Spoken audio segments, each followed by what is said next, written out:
Hey guys, so welcome back to Tethan Props. Previously on one of my other videos you saw me make a scrap saber, which was just kind of put together with a bunch of old misprints and spare parts that I had around of all my various Lord of the Rings lightsabers that I have. So sit back and enjoy. This was the Wraith scrap built lightsaber, so it ended up being a dark side one, and I thought in this video let's make a light side one to go along with it. So sit back and enjoy the construction.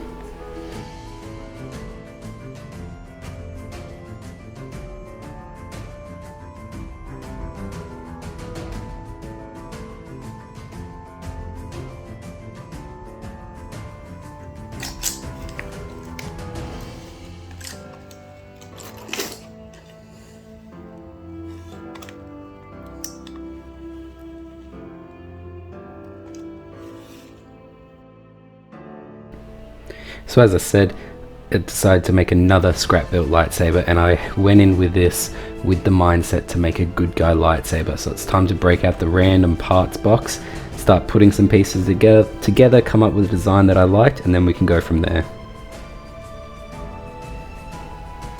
So this bit's really about just grabbing a lot of different parts, trialing and error until you find something that you think looks really cool and works as the kind of lightsaber that you're trying to make. Once I was decided with the design that I was happy with, it was time to start gluing it together. So as always, glue the coupler into the top. These are great, they're really strong plastic and they hold the lightsaber blades perfectly. And then it was time to put the PVC core in the middle, and this just holds the whole thing together, allows you to pull it apart, hold the electronics, and just the way that I make most of my single LED lightsabers.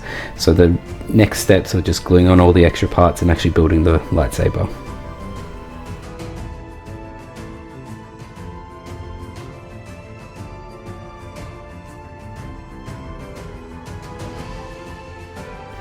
So after I'd glued all the parts together, that's pretty much the lightsaber done. So it's time to start painting. I'm going to start off with a grey primer and then cover that in black. And then the black is just a really good undercoat for whatever colour you want to go. So I decided to go white with this one, so it's time to just spray the whole thing with white, and then I'd go back in and do some detail painting. So the first kind of detail painting I want to do is all the gold. So I sprayed this with a gloss white, which means it's got a glossy surface on it, which means when you go to paint it with your model paints, it doesn't go on really thick, which means I had to do a couple different coats for these gold accents. So this is just the first coat, and I go back off screen and do another coat on top of it just to make sure it's a really rich gold.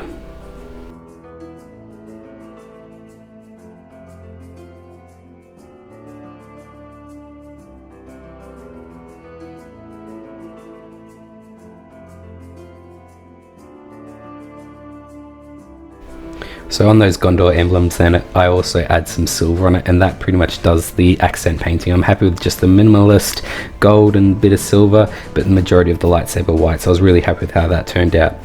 Now onto the weathering. So I do a black wash, so essentially just take some watered down black, put it over the whole thing, let it sit for a little bit, and it gets into all the nooks and crannies, and then I go back with a cloth and wipe off majority of it, and it just leaves those little bits in the low spots of the lightsaber and really brings out some depth.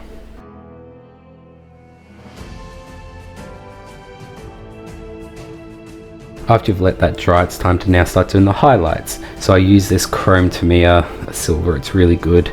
I do a dry brush with it. So dry brushing is essentially when you get a little bit of paint on your paintbrush, brush off the majority of it, and then just go in and add like little scratches. So it's called dry brushing. It's a really good technique to use, and it makes your parts look like the paint's kind of scratched off and you've got the metallic undertones underneath the paint, so it really adds a level of realism to the lightsabers. So I go and do this on all the areas of both parts where you naturally get scratches or kind of resting of the lightsaber on surfaces where you would have the paint come off.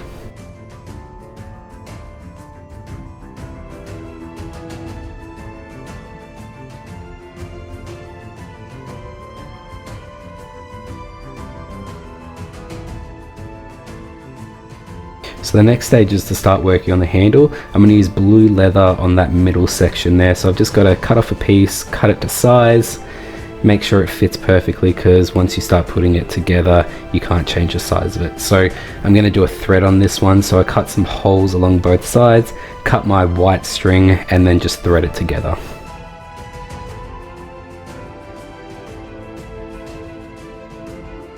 Then time to add a little bit of glue on the area just to make sure that when you tie it up it's going to be secured in there perfectly. So this is contact cement. It takes a bit to dry, which gives you a little bit of time to work with it, but really good for this application.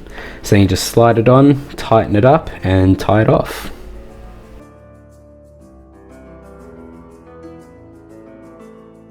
So I just use a little bit of super glue to hold down the edges and the extra string just to make sure it stays there forever. Then you can go along, add your electronics in. I've done that with pretty much all my other videos, so go back and check those out if you're interested. But that is pretty much it, guys. Now onto some glamour shots.